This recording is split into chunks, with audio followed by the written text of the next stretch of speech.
Hi అండి. అందరికీ నమస్తే. నా రావణ్ బాస్ పార్ట్ 59. ఏమో అన్నట్లుగా భుజాలు ఎగరేసి కింది పెదవి ముందుకు చాచిన ఆకాష్ని చూసి అయోమయంలో అడ్డంగా తలుపుతూ అసలు మనం బస్సులో ఎందుకు వెళ్తున్నాం నిజం చెప్పు అని అడిగింది సూటిగా అతని కళ్ళలోకి చూస్తూ. అతనేదో అనుబోతూ ఉండగానే బ్లూటూత్ లో ఎవరో మాట్లాడినట్లు వినిపించగానే మ్యూట్ ఆఫ్ చేసి ఆ శబ్దాల రోధలో కాస్త పక్కకు తిరిగి చిన్నగా మాట్లాడ్డాడు. అతనేం మాట్లాడుతున్నాడో ఎవరితో మాట్లాడుతున్నాడో అర్థం కాక అడిగి తెలుసుకునే శ్రమ తీసుకోలేక నిశ్శబ్దంగా ఉండిపోయింది ఆద్య.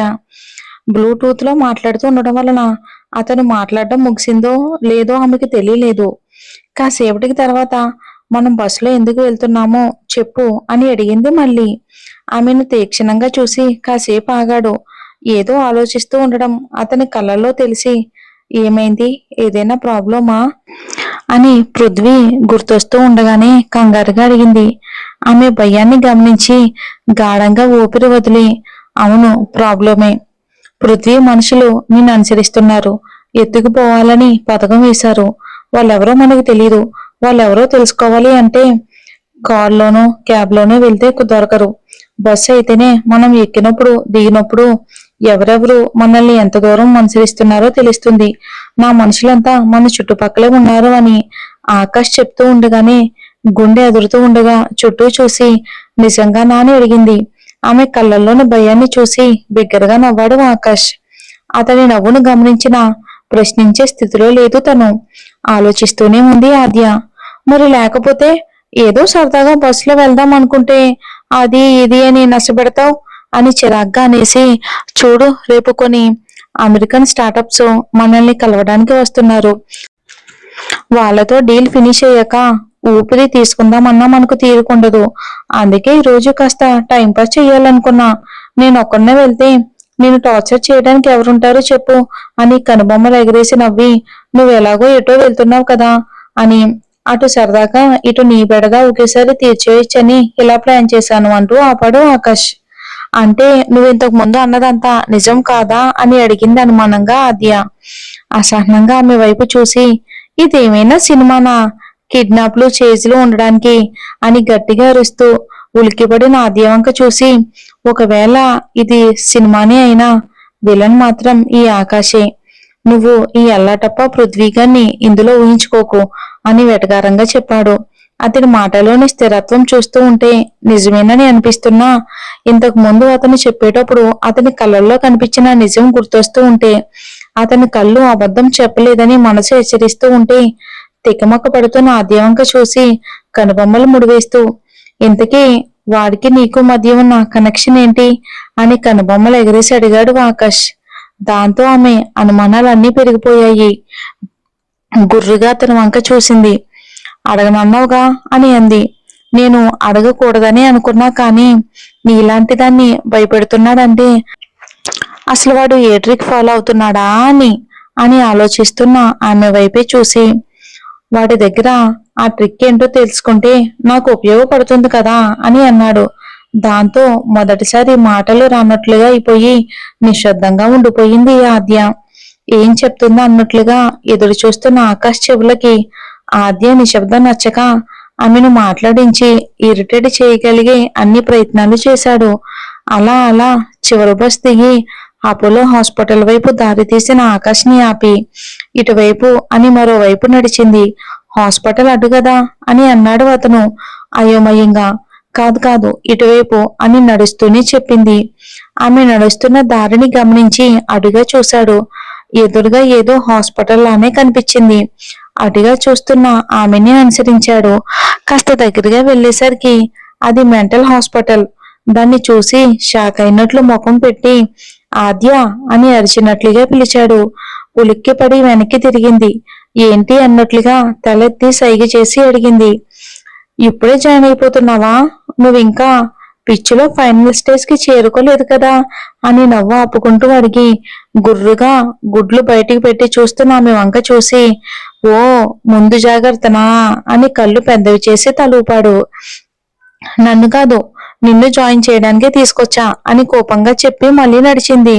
చా ఊరుకో, నువ్వు చెప్తే మాత్రం నన్ను జాయిన్ చేసుకుంటారా ఏంటి? మీ హాస్పిటల్ వేరు, మాలాంటి మనుషులుండే హాస్పిటల్ వేరు అంటూ అతని మీద అసహనంతో తల పట్టుకున్న ఆద్యాన్ని చూసి రెండు చేతులు ముందుకు చాస్తూ, నువ్వేం కంగారు పడకు ఆద్య, నేనున్నానుగా. అక్కడ బెడ్స్ ఖాళీ లేకపోయినా నీ పిచ్చి కుదరడానికి నా వంతు ప్రయత్నంగా నీ ట్రీట్మెంట్ ఖర్చులు పెట్టుకుని నీకు సెపరేట్ గా ఓ బెడ్ ఓ గది ఏర్పాటు చేయిస్తాలే అన్నాడు నిజాయితీగా. ఇంకా ఆద్య సహించలేక నిన్ను అన్ని పొల్లు కొరుకుతూ అతని మీదకి వేగంగా దూసుకురావటంతో నవ్వుతూ వెనక్కి పరిగెత్తాడు ఆకాష్. కాసేపు అతనితో పెనుగులాడిన సమయం లేదని వేగంగా నడిచింది. ఆమె వెనుకే వెళ్ళాడు ఆకాష్. చాలా పెద్ద మెంటల్ హాస్పిటల్ అది. అక్కడ జాయిన్ అయిన రోగాలకు మంచి చికిత్స చేసి త్వరగా నయం చేస్తారని అక్కడ ప్రతిదీ అయ్యే ఖర్చు కూడా ఆ రేంజ్ లోనే ఉంటుంది. మరి కాస్త లోపలికి వెళ్ళగానే అక్కడ రిసెప్షన్ హాల్లో ఆద్య కోసం ఎదురు చూస్తూ కూర్చున్న అపర్ణాన్ని చూసి అడుగా నడిచింది ఆద్య. ఆద్య రావడంతో నిశ్చింతంగా ఊపిరి పీల్చుకుని లేచి నిలబడి ఆమెకు వెనకే ఆకాష్ కనిపించేసరికి ఒక్కసారిగా కంగారు పడింది. ఈ చండాశాసనుడు ఇక్కడేం చేస్తున్నాడో, దాని వెనకాల వచ్చాడేంటి? ఇంకా ఆద్యని ఇబ్బంది పెట్టడం మానలేదన్నమాట.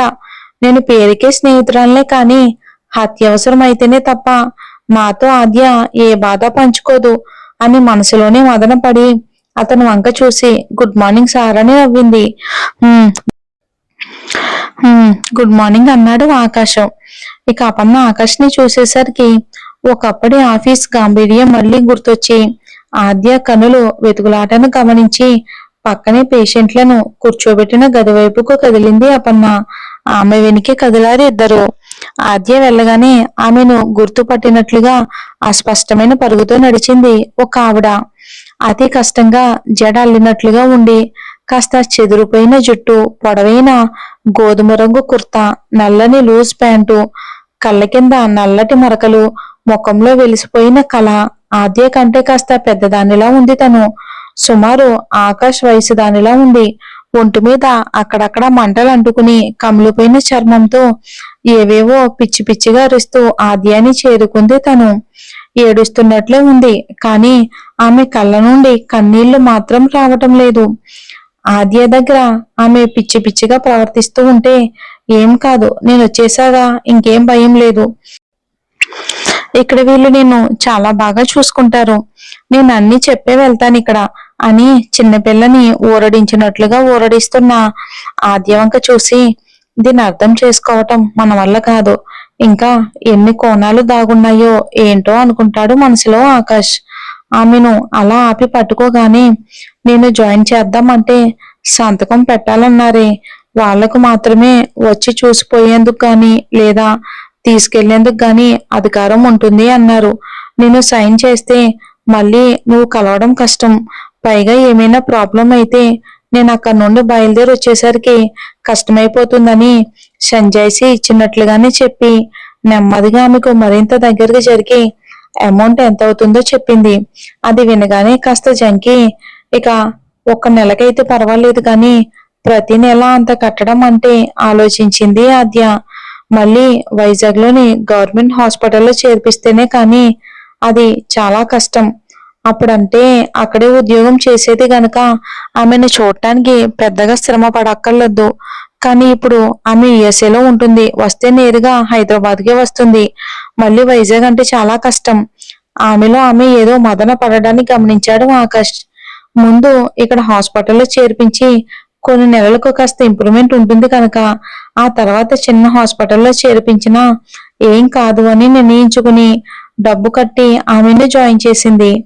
ఇంకెంతలో చంద్రశేఖర్ గారి నుండి మూడోసారి ఫోన్ వచ్చింది. కాల్ లిఫ్ట్ చేసి జరుగుతున్నదంతా ఆయనకి వివరించింది. మరిన్ని విషయాలు కనుక్కొని అది చాలా దూరం, సాయంత్రానికి బయలుదేరితేనే కానీ రాత్రి వరకు చేరుకోలేరని చెప్పారు ఆయన. ఇక్కడ జరిగేదాన్ని బట్టి తొందరగా బయలుదేరడానికి ప్రయత్నిస్తాను నాన్న. ఒకవేళ ఆలస్యమైనా మీరేం భయపడకండి. అమ్మకు కంగారు పడొద్దని చెప్పండి. అలాగే ఆఫీస్ పనిలో నేను బయటకు వచ్చానని చెప్పండి. అమ్మకు ఈ విషయం తెలిస్తే ఊరుకోదు అంది ఆద్య.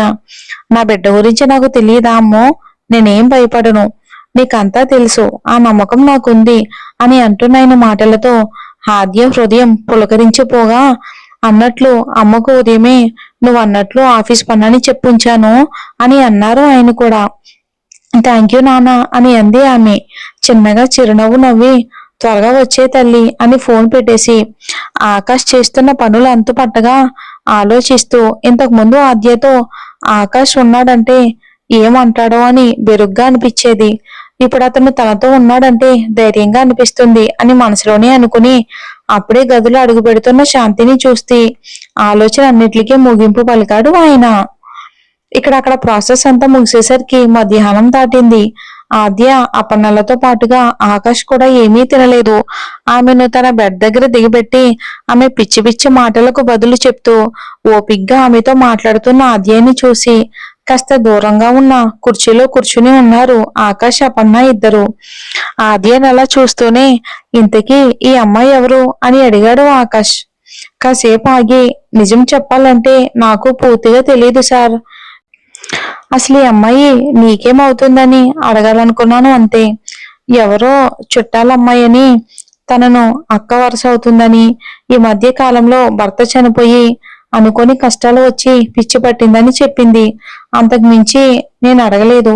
కానీ ఆద్య ఆ అమ్మాయిని అక్క అని పిలవడం కూడా వినలేదు అంటూ ఆపింది అపర్ణ. మరి తన పేరేంటి అని అడిగాడు ఆకాష్. సుస్మిత అని అంది అపర్ణ. సాయంత్రం మరింత చీకటి పడింది. సూర్యుడు పూర్తిగా కనుమరుగయ్యాడు. ఆకాశం మబ్బులు పట్టి ఉంది. అపర్ణ ట్రైన్ కి ఇంకో గంట సమయం ఉండడంతో ఉదయం నుండి ఎవరూ తినలేదని గుర్తొచ్చి డిన్నర్ చేద్దామని నిర్ణయించింది ఆద్య. కాసేపటి తర్వాత ఒక పెద్ద రెస్టారెంట్ లోని ఒక క్యాబిన్ లో ఒక పక్క ఆద్య ఆకాష్ ఎదురుగా అపర్ణ కూర్చుని ఉన్నారు. ఆ క్యాబిన్ చుట్టూ వింతగా చూశాడు ఆకాష్. ఎప్పుడు 5 స్టార్ హోటల్స్ లో తినే ఆకాష్ కి అక్కడ అలా ఉంటుందని కూడా ఇప్పుడే తెలిసింది. అలంకరణలో ఏమంతా తీసేసేలా లేకపోయినా ఆ రేంజ్ లో లేదు అనుకున్నాడు. మనసులో అతని చూపులను గమనించి అతని స్వభావం ముందే తెలిసి ఉండటంతో విషయాన్ని ఇట్టే పసిగట్టి ఏమైనా అంటాడేమోనని చూస్తూ ఉంది ఆద్య. 3 ప్లేట్లు బిర్యానీతో పాటు లాలీపాప్, మంచూరియా, మ్యూజిస్టిక్ అని ఎవరికి కావలసినవి వాళ్ళు ఆర్డర్ చేసుకున్నారు. చాలా రోజుల తర్వాత ఆద్య తృప్తిగా తింటున్నట్లు తెలిసింది ఆకాష్ కి. వంట గురించినో లేక ఇంకా దేని గురించినో ఏదో ఒకటి అంటాడనో అనుకున్న ఆద్య ఊహలన్నీ ఊహలుగానే మిగిలిపోయేలా నిశ్శబ్దంగా ఇష్టంగా తిన్నాడు ఆకాష్. డిన్నర్ ముగిసేసరికి చీకటి మరింత నల్లగా మారింది. మబ్బులు మరింత బిగ్గరగా అరుస్తున్నాయి. అపర్ణాన్ని ట్రైన్ ఎక్కించి బస్సు ఎక్కారు ఆద్య ఆకాష్. అప్పటికే చాలా ఆలస్యమైపోయింది.